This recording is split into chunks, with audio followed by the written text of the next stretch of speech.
xibaar yu wér te wóor ca tàng ba abonnez-vous pour ngeen di mën di jot suñuy vidéo. Communiqué bu bureau politique bu PASTEF les patriotes ginnaaw bi président de la république dissoudre assemblée nationale PASTEF les patriotes mi ngi jaajëfal njiitu réew mi ci loolu mu amal tas assemblée bi woote ay élection ci 17 novembre bi ñu jëm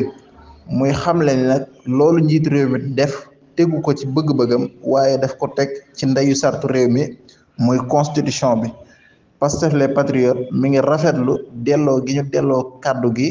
askanu Sénégal fukki fan ak juróom-ñaar ci weeru novembre ñu war a tànn député yu yees.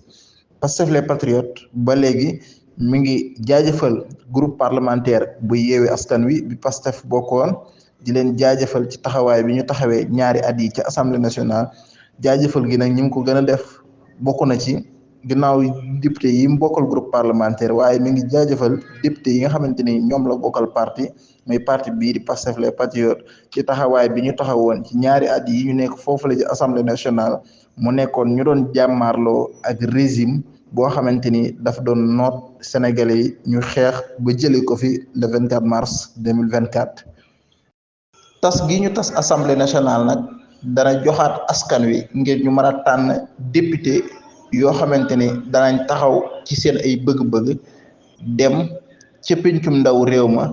di fa voter ay loi di saytu doxalinu gouvernement bi ak di natt tamit doxalinu gouvernement bi moom mooy contrôler l'action du gouvernement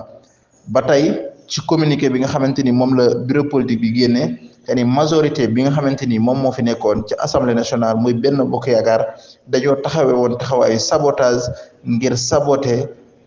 rupture bi nga xamante ni sénégalais yi voté nañ ko le 24 mars looloo tax ñoom ñuy rafetlu lii nga xamante ni moom la président de la république def ngir tas assemblée bi delloowaat sénégalais yi kàddu gi ñu mën koo jox jumtukaay yu méngoo